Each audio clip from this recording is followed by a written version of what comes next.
We'll get started in a second. What is this? Oh, that's nothing.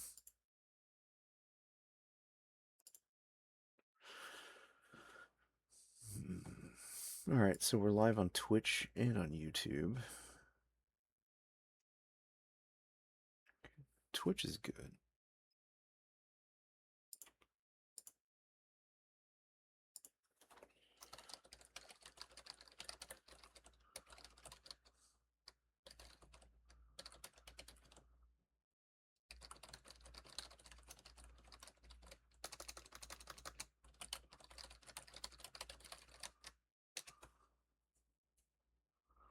All right, so that's good. Let's check YouTube.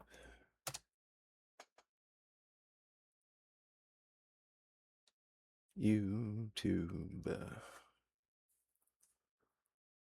Hmm.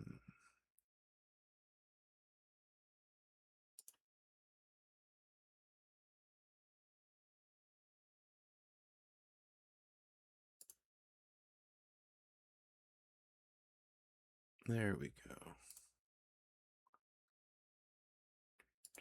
Do, do, do.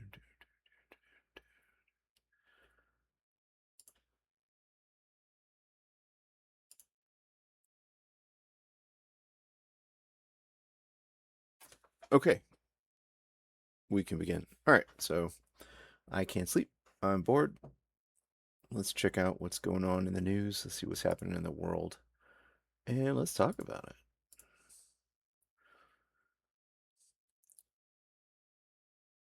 Usually in the past, I just go on yahoonews.com just to see what we can see there.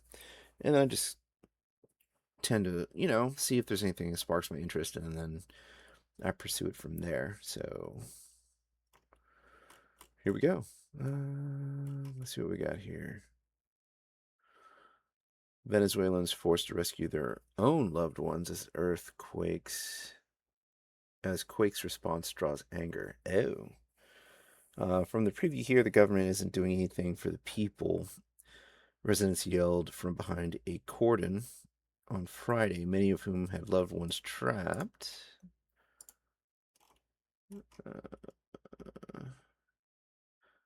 Many of whom had loved ones trapped under the debris. 3 days after powerful tremors of magnitude 7.2 and 7.5 killed over 1,400 people and left more than 50,000 missing. That sounds like a disaster. Fury with perceived governmental inaction is mounting as the feeling is the feeling of helplessness. Okay. So there was an earthquake. The government response isn't good, but if it was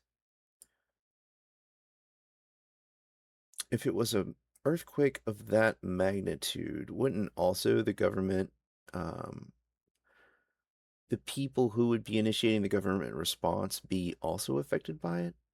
So would they also be delayed in getting a response together?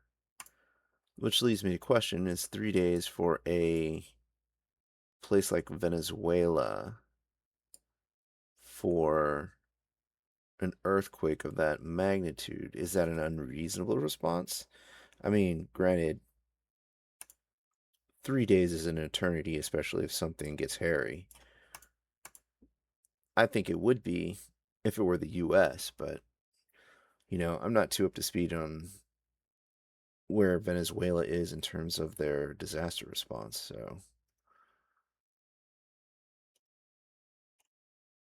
From what little I know of Venezuela, I imagine that they're not as, what's the word? Their disaster response and search and rescue is probably nowhere near the scale of the US's. But I don't know. Let's check and see. Let's see about that.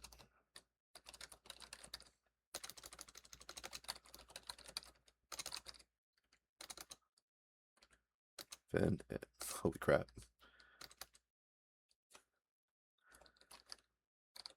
I cannot spell tonight.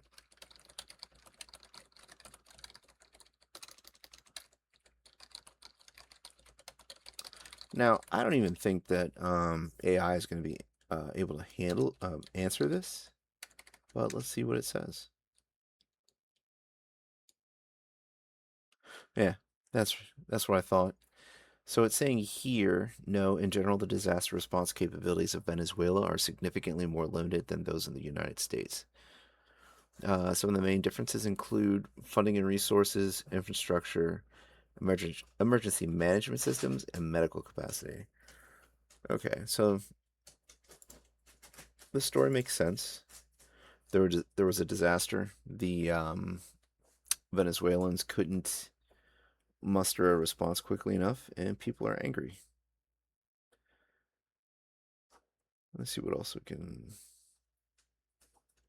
parse from here.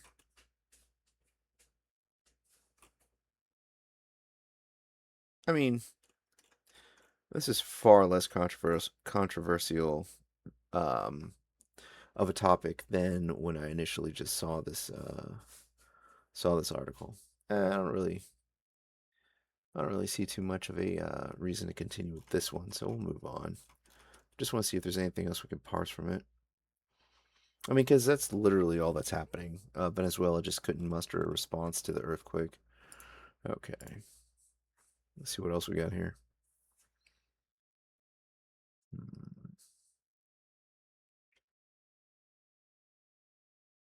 Ooh, here's one from CNN. Supreme Court says Alito's verbal reaction to Sotomayor was based on a misunderstanding. So what happened here? The highly unusual exchange between Justice Alito and Justice Sonia Sotomayor over dissent read from the bench was based on a misunderstanding, quote unquote, by the conservative judge, a Supreme Court said Friday. Justice Alito was notified in advance by Sotomayor's chambers that she would be reading a dissent from the bench. Is that unusual? I don't know if it's unusual. Um, if it's an unusual occurrence, and I could see why there could be a backlash from a fellow justice, but I mean, if that's something that occurs all the time, then there'd have to be some other factor in there. It was a misunderstanding on Justice Alito's part. The spokesperson added, "Well, what was the misunderstanding? Like, what was the issue?" Because they've said it was based on a misunderstanding twice here. If I were writing it, I would have gotten to the point by this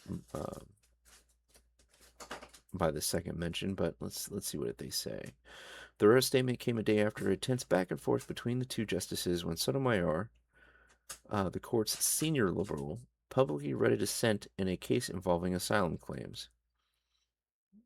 Okay, so it was a public reading of her dissent, and the case was involving asylum claims. Okay, what about the asylum claims?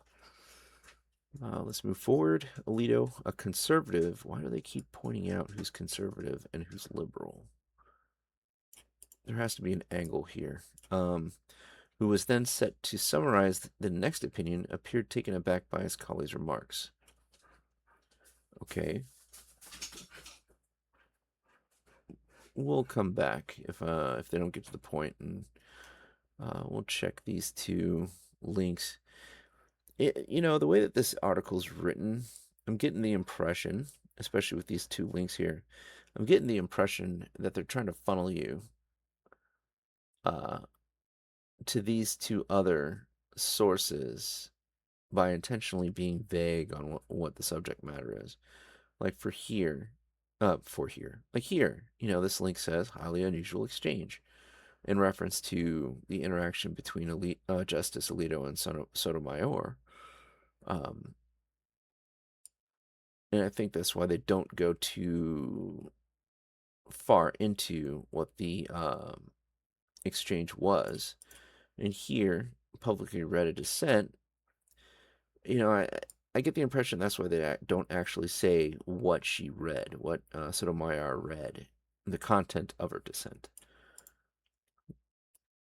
Um, and if I were a guessing man, which I sort of am, I would say that they're doing this in order to get more clicks, more ad revenue, potentially. Because if they had everything in one article, that's one click. If you split it up like this, that's at least three. At least that's what I would do, anyways. Let's continue. I could be wrong.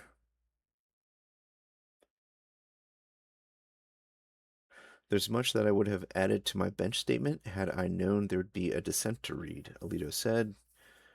Okay. An unusual break from protocol during what is normally a highly choreographed release of opinions. All right, so reading the dissent was unusual? It must have been the content of the dissent. To me, it's a little unclear here. So yeah, we'll play their game and go back to one of the other articles. Um, hmm.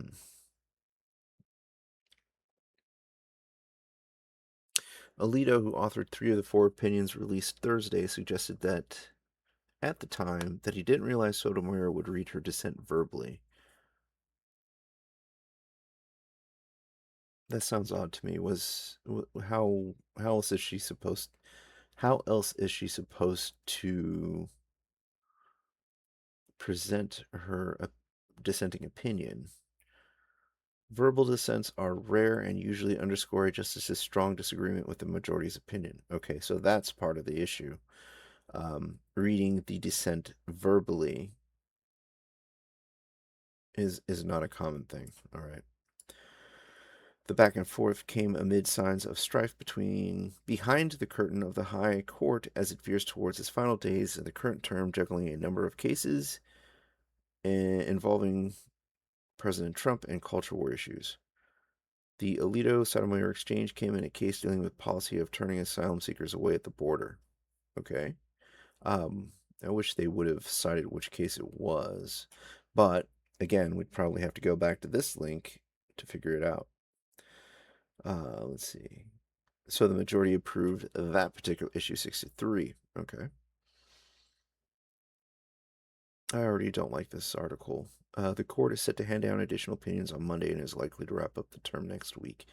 So, yeah, the way that this article is written is definitely um, structured to funnel you guys or funnel someone else, a reader, into doing multiple clicks on their website. And I don't like that. Um, let's see what else we got here, and then we'll go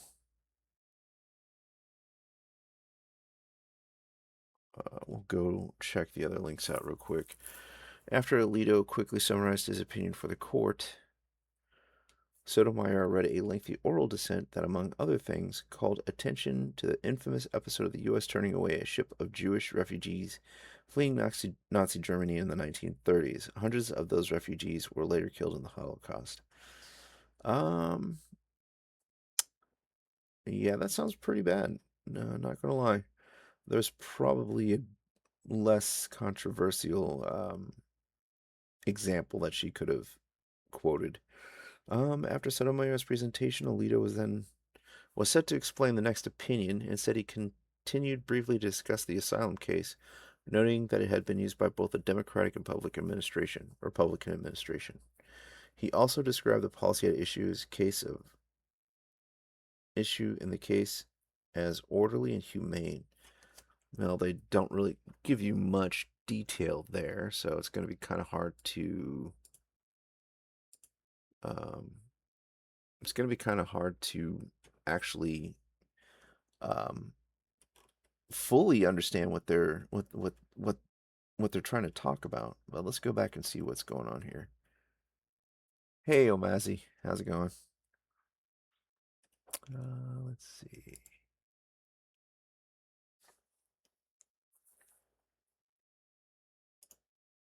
Let's go here. Oh Lord. Let's just skim this real quick. All right. So Alito's testy reaction to Sotomayor underscores tensions at the Supreme Court.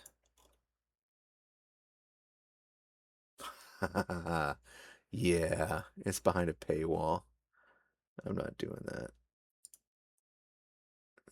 Let's see about this one. And it's the same article. Yeah, they're putting everything behind a paywall. Well, let's try the other links.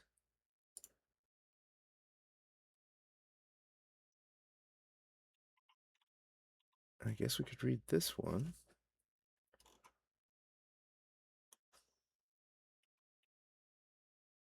But which one is this? No, that is not going to give us the information we want.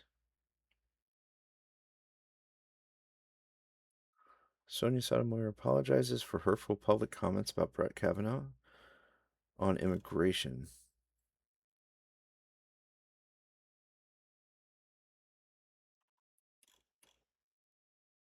So skimming this particular article looks like it's about a different case. Ah, yeah. So that's referencing a different case. Let's give this one more try, and then we'll move on to something else.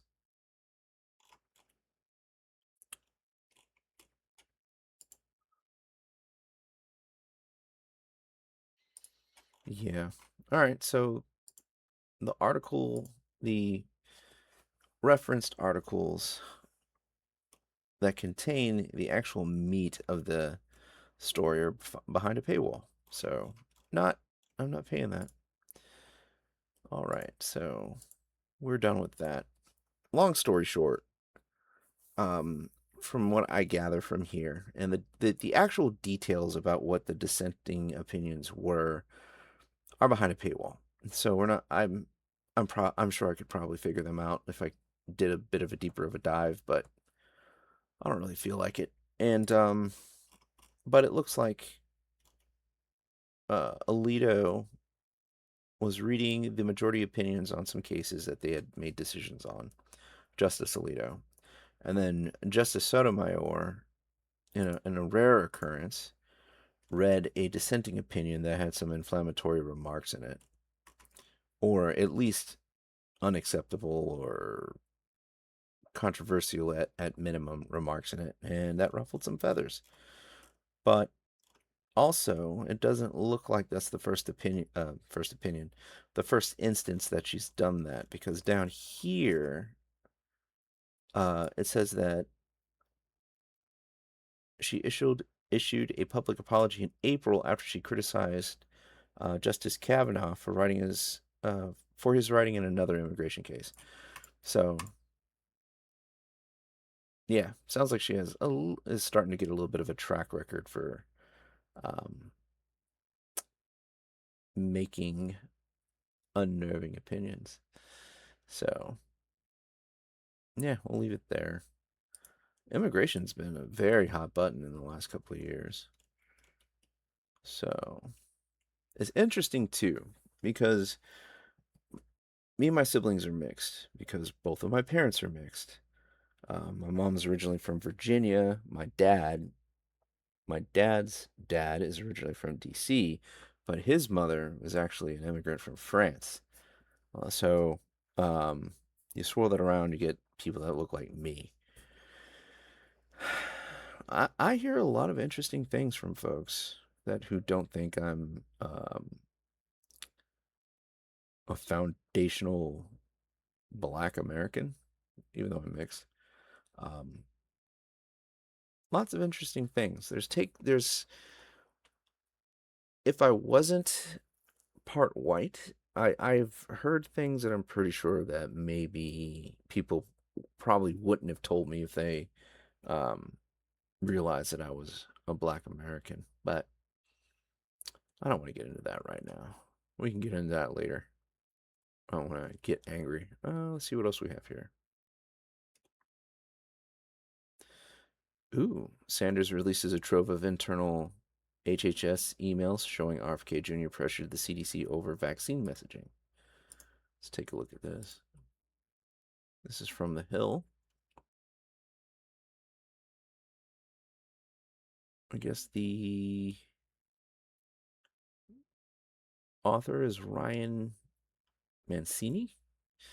Let's see what happened here.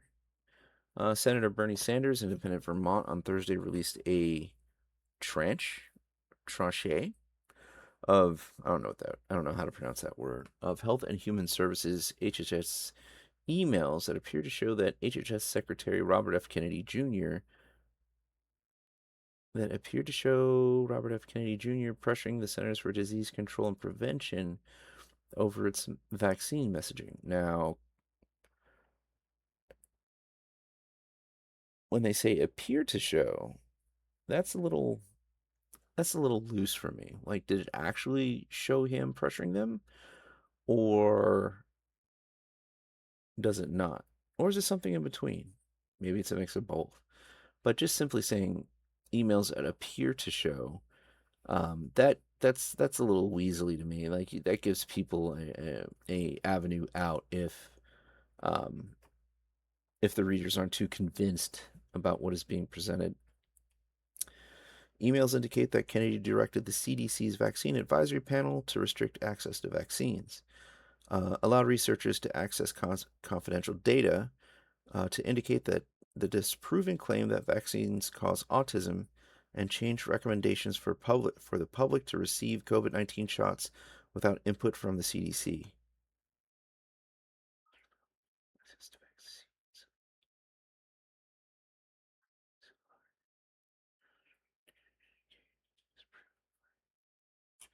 So this is interesting to me. Allowed researchers to access confidential data to indicate the disproving claim that vaccines caused autism and changed.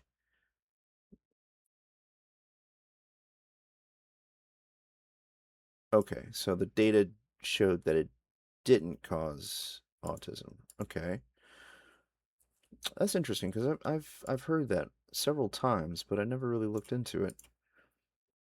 But according to this,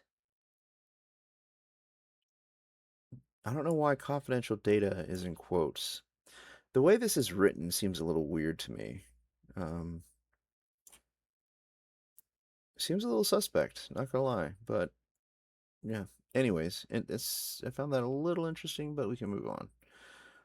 And changed recommendations for the public to receive COVID-19 shots without input from the CDC. Change recommendations.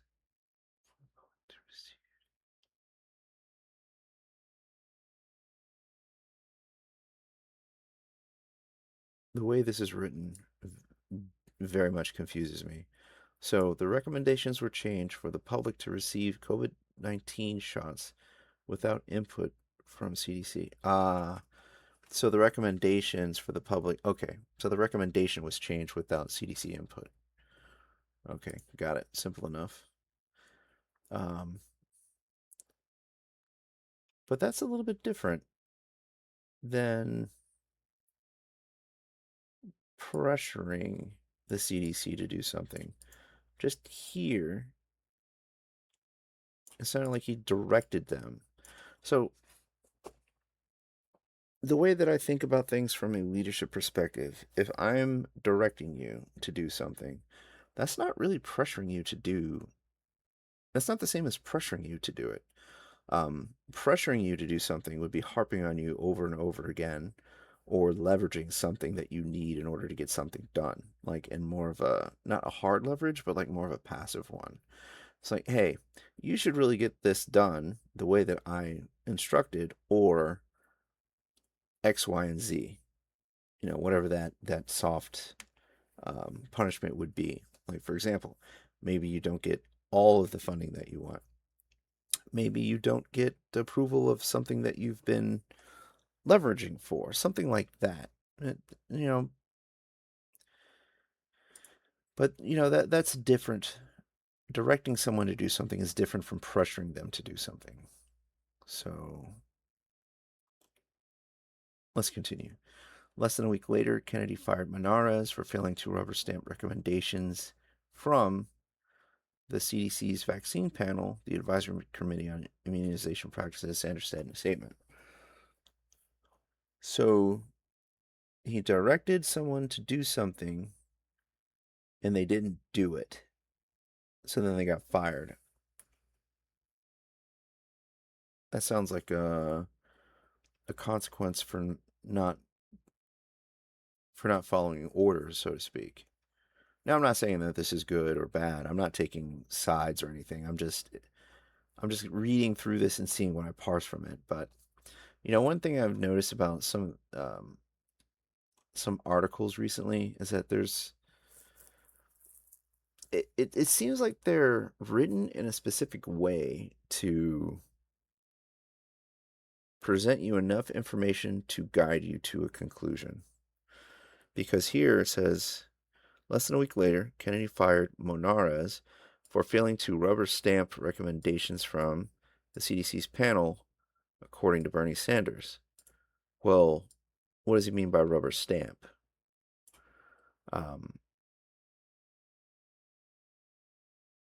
Good leadership, with good leadership, in my opinion, if I direct someone to do something and they have reservations about it and they bring it up, that's totally fine. Um, but to me, that's different from. Um, Rather, let me rephrase. It, if I direct someone to do something for me or do something um, by my direction, I don't expect them to rubber stamp it because I would think that is bad leadership. That's a bad leadership dynamic. If there's an issue with something that I tell you to do, I fully expect you to bring it up to me. Um, I don't understand why this particular article is um, presenting the situation as if um, Kennedy was pressuring somebody to do something. But when it just sounds like he directed them to do something, they refused to do it, so then he fired them. But maybe Bernie Sanders is just throwing some political rhetoric in there. But I don't understand why he used the term rubber stamp. It may be for political reasons. I'm not sure, but from what's written in this article, I just don't understand why they included that quote there. Sanders, the ranking member of the Senate Committee on Health, Education, Labor, and Pensions, blasted Monar's firing as outrageous, accusing Kennedy of firing her for her commitment to public health and vaccines. Yeah, this is just all political posturing from the way this is reading. Sanders requested a bipartisan investigation into her firing and called on Kennedy to resign. Yeah. Okay, so this is all just written from a political point of view, which is fine.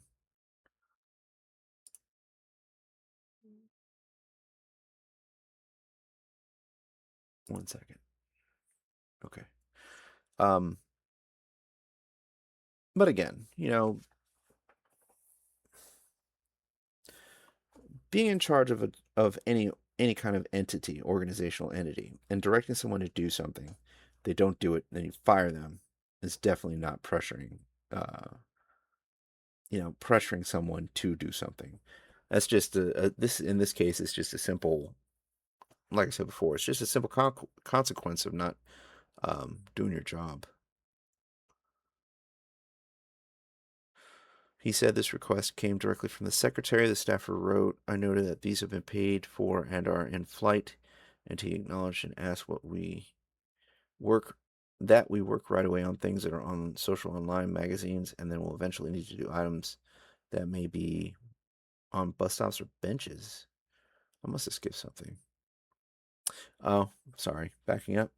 The cache of emails also indicated that Kennedy directed the cancellation of flu vaccine campaigns. A CDC staffer sent an email to her supervisor stating that Andrew Nixon, HHS Director of Communications, notified her to pull out of circulation of pull out of circulation of all campaign ad buys related to the flu or anything encouraging shots or vaccines. What was the reason for that?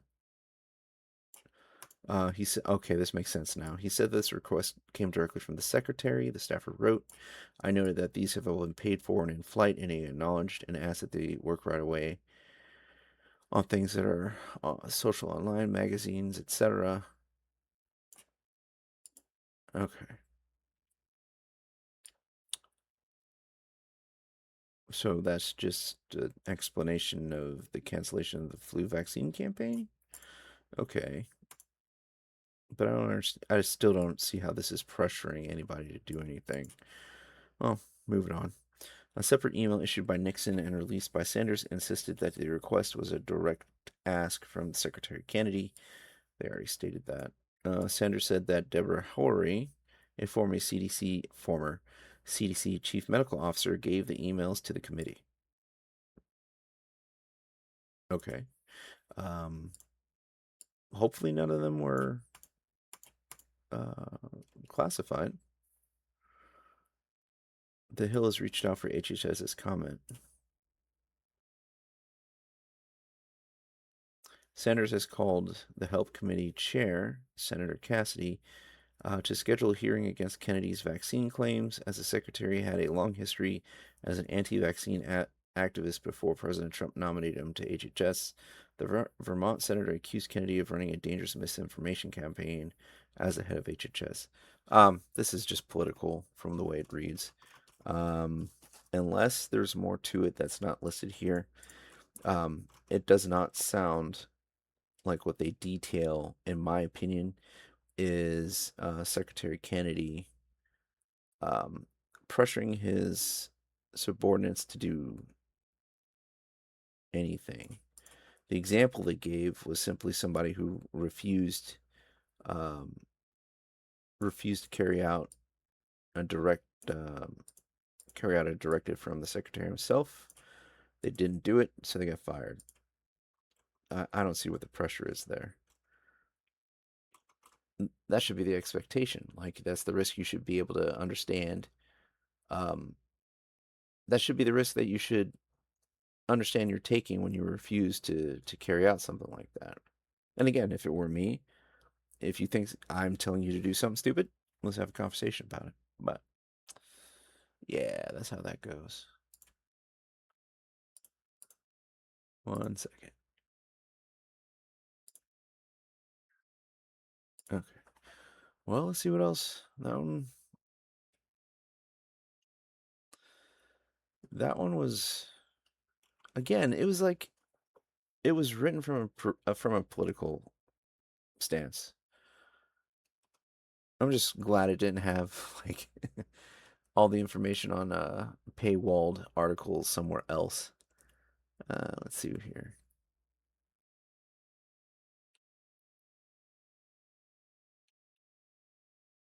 German Autobahn crumbling as heat damage spreads. That's crazy. I remember going on the Autobahn when I was little. Uh, Paris Pride March moved to September after police order cancellation due to heat wave. Okay. Yeah, that's actually pretty crazy as well.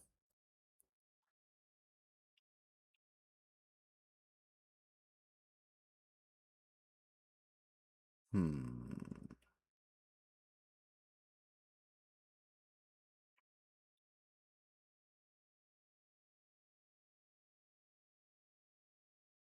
Trump says he'll nominate former Oklahoma State trooper Lance Troyer as ICE director. Why does that name sound familiar?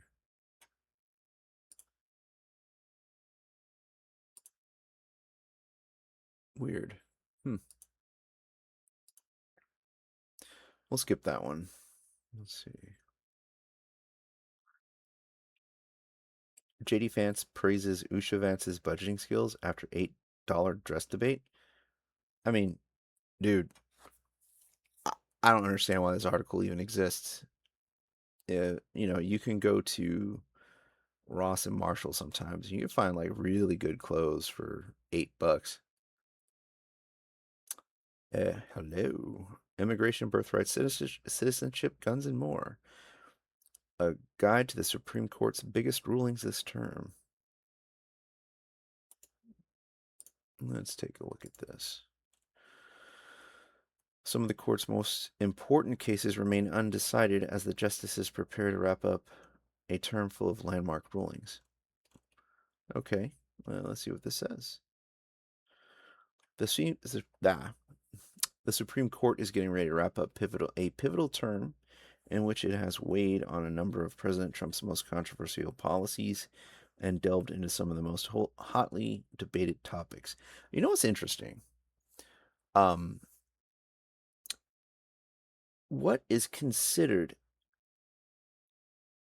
a hotly debated topic nowadays, especially with a lot of the people I know, 15, 20 years ago wouldn't have been an issue. For example, let's just go with the title of this article: Immigration, Birthright, Citizenship, Guns, and More. Immigration to more, I'm going to specifically cite my more left-leaning friends. And granted, these are people probably in their around, 40, 41 to 50 and 55 years old, like that age bracket, at least in the DC area. Immigration wasn't even something that we talked about. Like, it was something that, um, something we talked about like a little bit, but it either way, nobody had any strong opinions about it. I think that maybe a handful of us had strong opinions about um, people coming across the southern border illegally, but that's really where it stopped. Like, nobody got mad at each other really, and if they did, they kept it quiet. If somebody had a different opinion on theirs in regards to immigration, you know, oh, my hand is blocking the camera. Okay, I'll make sure not to do that. Um, again, my grandmother was an immigrant. My dad was born in France. My grandfather was in the U.S. Air Force. I was born in California. My dad joined the military, and then we lived in Germany for the beginning part of my life. So immigrants and immigration is not really something that I felt too strongly about. Now I feel strongly about it to a degree now because I believe that a lot of people are abusing the system. I also have some concerns based upon working on the immigrant non-immigrant visa systems at the State Department, but that's related to my career. But other than that, if somebody has an opinion about it, I'm not going to get angry, especially if it's something that's in disagreement. Now, those same people that I brought up now all have a very strong opinion on immigration, and I can honestly say that a lot of them are very open border. That's the most accurate way to describe it. And they are not willing to discuss it, which is shocking to me, but not shocking to me at the same time. Um, birthright citizenship is in the same boat. Um, a lot of that same group, and I usually cite that group from my 20s as um, I usually cite them when it comes to general opinions because um, for such a large body of people, I think I got to know them pretty well at that time.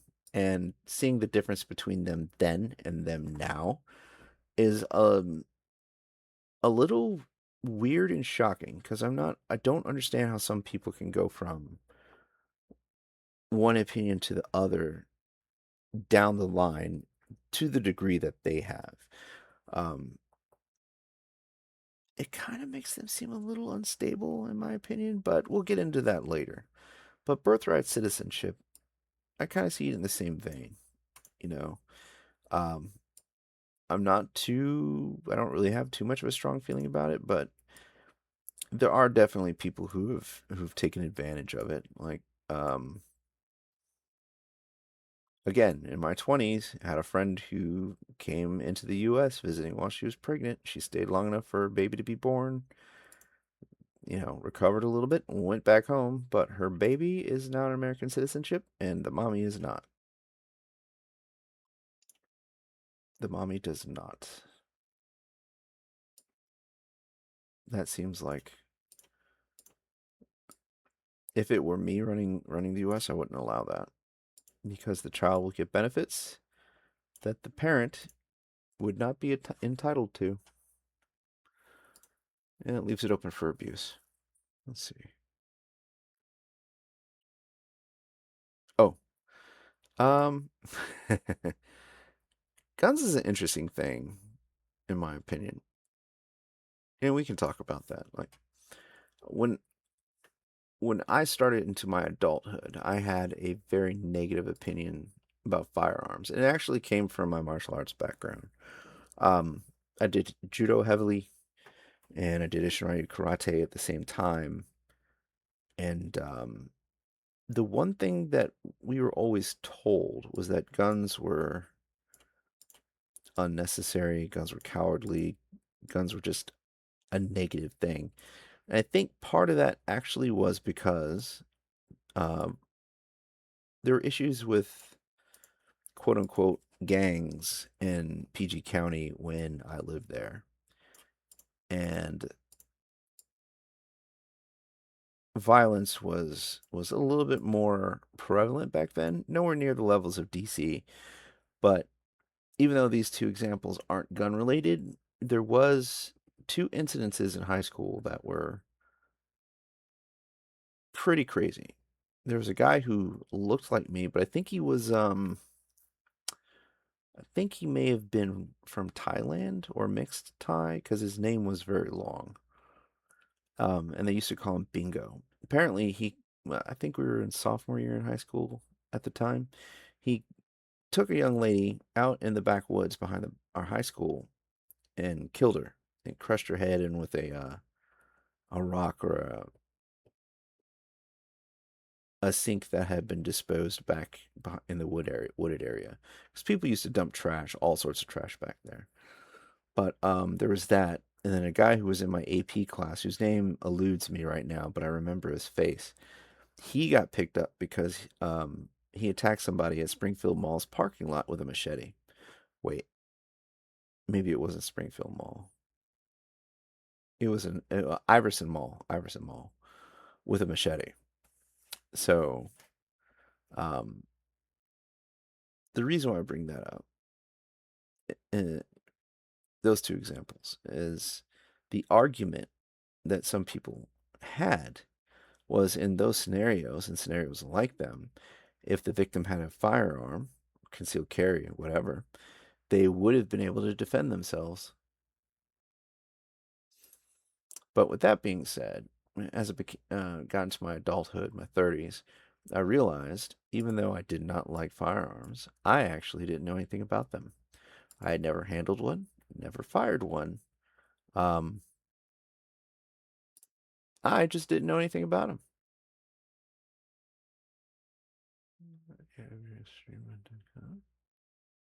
Oh, hold on one second.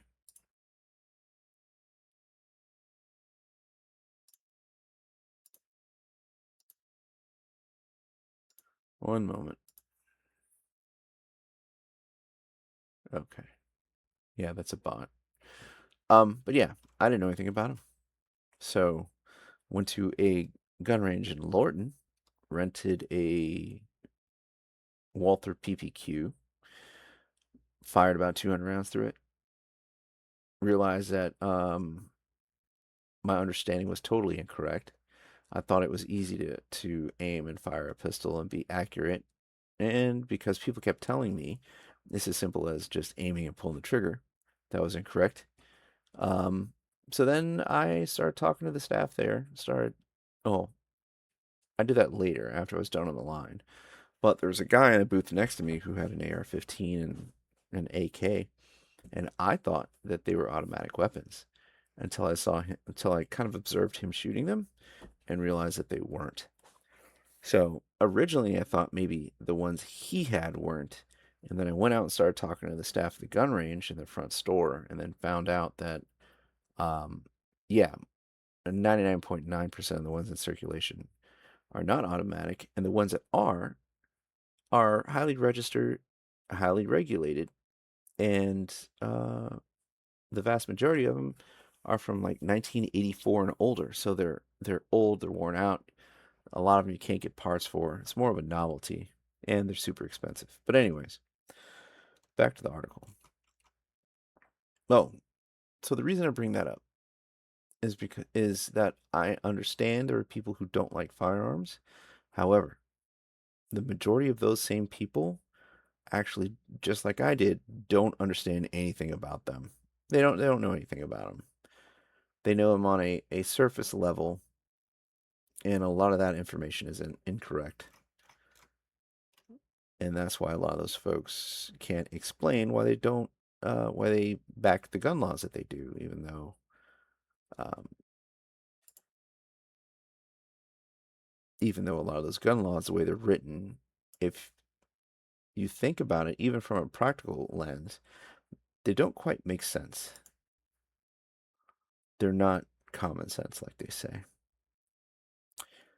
Okay, so anyways, the Supreme Court is getting ready to wrap up a pivotal term in which it has weighed in on a number of President Trump's most controversial policies and delved into some of the most hotly debated topics. I think I read this paragraph already, so we'll skip to the next. Only a handful of cases are still undecided, but that shortlist includes Trump's efforts to revoke birthright citizenship, transgender sports bans, and a Republican-led attempt to limit mail-in voting. Okay. I don't understand why it was important to point out it was Republican-led, but I guess we'll get to that. Among the cases that have been decided, the president has mostly been on the winning side. The court's conservative supermajority has ruled in Republicans' favor on immigration, gun rights, and several election disputes. The glaring exception was Trump's tariffs, which the justices struck down after finding he didn't have the legal authority to impose them. Okay. This, with my criticisms about the previous articles being kind of vague, this this is good. Straight, direct to the point. No real citation needed. He simply just doesn't have the legal authority to impose them. Simple as that. I have appreciation for that. Here's a rundown of what's still to come as the court finishes up its term and some of the most important cases that have already been decided. Undecided birthright citizenship.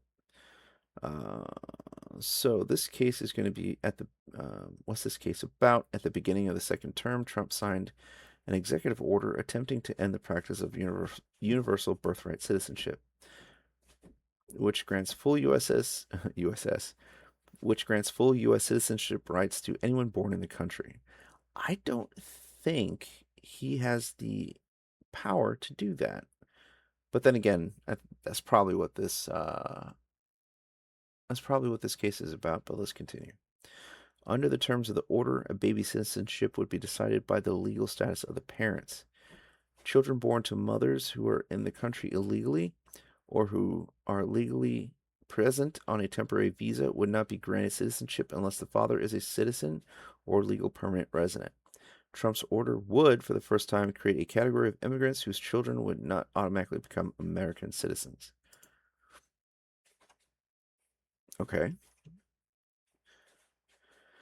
Okay, what's at stake if the court sides with Trump? About 255,000 babies born in the U.S. each year, that is a lot, would be denied citizenship rights that they would have had otherwise, according to the estimate by the Migration Policy Institute and Penn State's Population Research Institute. In their ruling, the justices will also be weighing in on more fundamental questions about the case. A more fundamental question that the case raises. So there's something else embedded in this case. After more than 150 years of legal precedent, does the president have the power to unilaterally redefine the 14th Amendment's guarantee of birthright citizenship? That would be a doozy. Because Honestly, I'll have to check. I'll check Chat GPT to see what it says in a minute. But I don't think the president can change this on his own. Uh, if oral arguments are any indication, the court may find that he doesn't.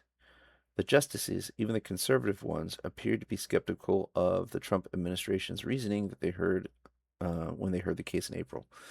Yeah, I don't know if Trump has the ability to do that. I mean, good for him for trying, I guess, but um,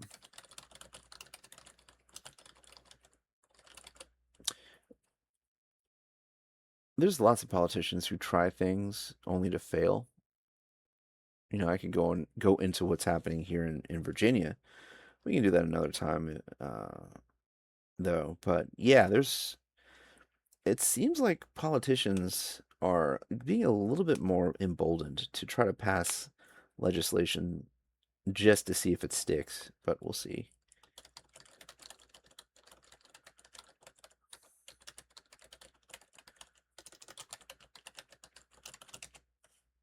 What does ChatGPT say?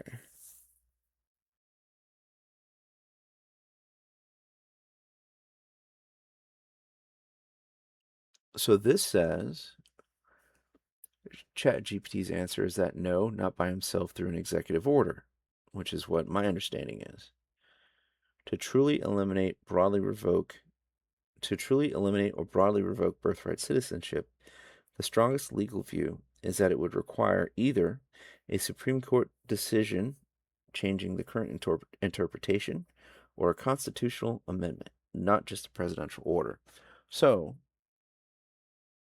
I'm going to keep an eye on this one. If the Supreme Court decides that the avenue that Trump went to revoke birthright citizenship is constitutional and they let it stand, I am super interested in what the opinion would be on that. I'd like to see the reasoning. Um, yeah, so we got that one squared away. Let's see what's next. Trump's power to fire federal employees. All right, so this case is about one of the ways that Trump has reshaped the federal government since returning to the White House is through mass firings of federal workers. The court is now considering two cases involving high ranking government employees who say that the president violated the law when he attempted to fire them. Okay. Federal Reserve Board member Lisa Cook and Federal Trade Commission member Rebecca Slaughter both held positions with legal protections that limit when they can be fired only for certain reasons. Don't presidents usually fire a bunch of staff when they take office initially? I thought that was a thing. Now, I could be wrong, but if that's the case, let's say that is the case. What would make a Federal Reserve Board member and a Federal Trade Commission member, why would those positions have legal protections that limit their firing? That seems a little bit weird to me. Okay, so what's at stake? These cases have implications that go beyond whether the two people can keep their jobs. They will determine how much power Trump and future presidents have to reshape the most important agencies in the federal government. Because their critical roles in the economy, the Federal Reserve and FTC were specifically designed by Congress to be insulated from political influence. Does that include being fired by the sitting president? That would be an interesting thing, interesting answer to find. If the court sides with Trump, it will be giving him much greater authority over more of the federal government. Okay, so it sounds like it. Yeah, I don't see. Hmm. This is another one. This is another opinion I want to keep an eye on because I'm super interested in how this is going to play out as well. Because if those positions are supposed to be limited in terms of how, for example, a sitting president can use the firing button on them, so to speak, then um, if that's the case, then Trump should lose. This opinion should go against Trump. But if it's not the case, then there should be then it at minimum it'll clear up that yes, the president can fire people on these two organizations. Oh, it looks like there's two different cases. It's not one case. Okay. So Cook has one case, and the what's her name? Slaughter? Slaughter has another. All right. So the next case that the um, Supreme Court is going to talk about is transgender participation in sports. A total of 27 states have laws on the books that ban transgender athletes from participating in girls and women's sports. Okay. Interesting that they note not the other way around, but I don't think it's as big of an issue um, the other way around. The court is considering challenges of two of those laws filed by transgender athletes who argue that the bans violate their constitutional rights to equal protection under the law. I might have to go and look up this particular these cases because I'm failing to see what equal protection rights are being violated here. Like, what is the actual violation? Because legally, if the case is they're saying that they identify as a female and thus should be participating in girls and women's categories, then I could see an issue with that. But, anyways, let's see. Let's move on. What's at stake? While there's no definitive count, the number of transgender athletes participating at a level of sports is believed to be very small. I believe that as well. One of the cases before the court involves a 15-year-old from West Virginia who is believed to have been the only openly trans student athlete in her entire state. That is crazy. In her entire state. Okay, so in this case, it's a biological male identifying as a woman. Okay.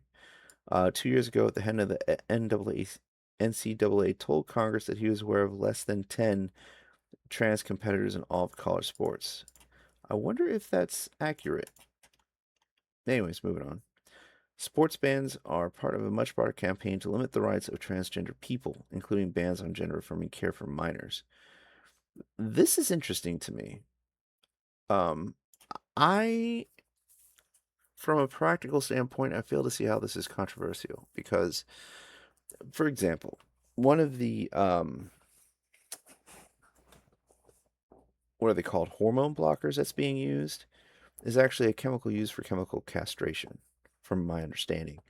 So when people say that this stuff is reversible, if you're using chemical castration on yourself, uh, I don't know how that's reversible. Now, I could be wrong. I'll have to look into it a little bit more. But to my understanding, it's not. So, and it's diabolical that you would use that on a minor. But, anyways, moving on. Laws dictating which bathrooms trans people can use, and a Trump administration policy requiring Americans' passports to display their biological sex at birth. Okay, so I can see how that last point here, um, the law requiring American passports to display their biological sex at birth, I can see how that could be something. I can see how that could cause some people some discomfort, especially from speaking specifically about trans people. But there are instances where you need your biological sex needs to be known. Um, there are, from my understanding, there's medications that react differently to male versus women, man versus woman, male versus female, whatever the terms are. Um, there's also the risk that, um, it'll be a surprise. Let's say that there's somebody out there who's very, very convincing in their looks. Let's say they get into an accident, they go to the hospital, and a lot of times they have to cut your clothes off depending on what happened, especially if you're in an accident. And it could throw off the medical staff when they see you with your clothes off. Now, that initial shock is probably nothing, but if you're bleeding out, like every second counts. So that's probably an edge case. That's probably not something that would happen too much, but at least from a medication perspective, that would be good. That would be necessary information to know. And I've heard some folks after my last hospital stay, they get really defensive and really snarky when people try to ask them about their ask them information like that. But anyways, let's move it on. Last year, the justices issued rulings allowing both the care bans and passport bans to remain in effect. Many legal experts expect them to do the same when it comes to sports. Okay, so the decision on that, I don't think it's going to be too unexpected. We'll do mail-in voting and tariffs, and then we'll call it a night. All right, mail-in voting. This case is about the court is considering a lawsuit filed by Republicans seeking to block states from counting mail-in ballots that are received after Election Day. So in this case, designating the Republicans, I would agree with, because otherwise it'll make it sound like it's both sides when it's not. More than a dozen states allow late arriving ballots from all voters to be counted as long as they're postmarked by Election Day, and 30 accept late ballots from overseas military personnel. The Republican National Committee and the Mississippi Republican Party are asking the court to ban these grace periods and only allow states to accept ballots that are received before Election Day. On or before Election Day. Well, I mean, I can see why, because you're not, and this sucks that, and I understand why they're accepting ballots after Election Day, but it's Election Day. It's not election days. What's the limit for a late arriving ballot? Is it a day or two? Is it a week? Is it 3? You know, this is a little suspect in my opinion, because you can adjust that to be what I would consider to be unreasonable. What's at stake? If the court sides with the GOP, ballots that arrive after Election Day will no longer be counted in American elections, while those ballots represent a relatively minor share of total cast in a given year. Even a small number of ballots being thrown out could decide the outcome of close races. Well, yes, exactly. Which makes me wonder,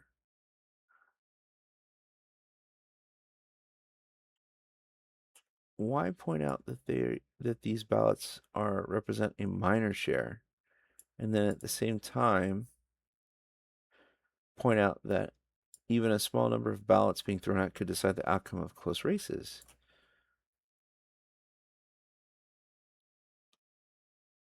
I'm probably having a brain dead moment. I'm sure that makes sense, but for some reason I'm having a hard time processing it. But whatever, let's moving on.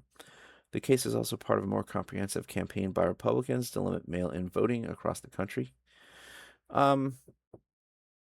From a security standpoint, I would have to agree with limiting it. Once you take your ballot and mail it, your custody chain between your ballot and where it needs to go is broken. Let's say you have a dishonest actor in the post office and they find a stack of mailed ballots that they don't want to get from point A to point B, and they just throw them away. And that has happened. They have found ballots in people's possessions that were supposed to be mailed. I'll have to look up those articles again to see what happened, what the outcome was, but I do know there was at least 1 or 2 incidences of that. All right, moving on. The case is also part of a more comprehensive campaign by Republicans. Okay, I already read that. If the justices side with the GOP, as some legal experts expect, this could signal that they could be be open to allowing even more restrictive mail-in voting limits to stand in future cases. Now, this is interesting, and I'm not gonna go down this rabbit hole of clicking links to get explanations of things. But like, how much is some when it comes to the statement some legal experts? Are we talking about a small minority? And if we are, why are we moving forward with the next sentence that, is stating it could signal that the Supreme Court would be open to allowing even more restrictive mail-in voting limits to stand in the future? That sounds more like a scare tactic to me. That seems like how it's written. Um, they could have left out this entire last sentence, and this article from here up, from what I read, would have been completely fine. But anyways, let's see what else we got here. I think we covered tariffs earlier, so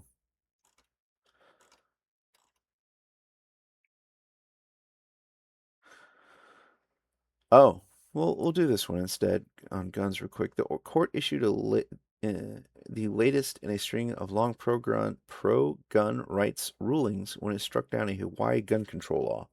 The justices found that the law, which barred gun owners from carrying firearms onto private property without the owner's permission, violated the Constitution.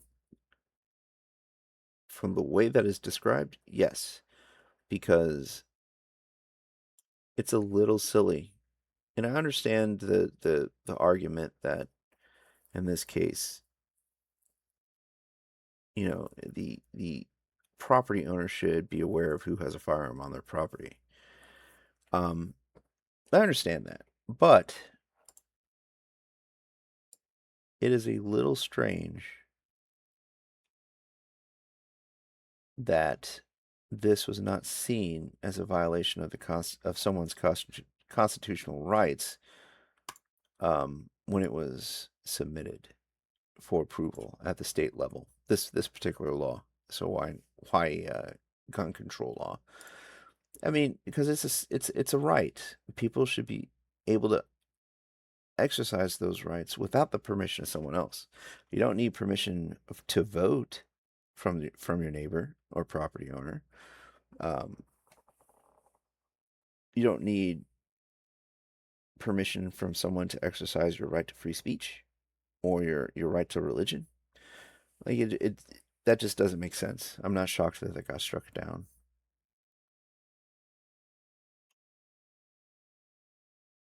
Oh, that was it. Okay. Anyways, that's all for tonight. Um, yeah, I'm gonna make an Instagram and let you guys know when I'm about to stream. I think that would be fun. All right. Anyways, I will talk to you all later.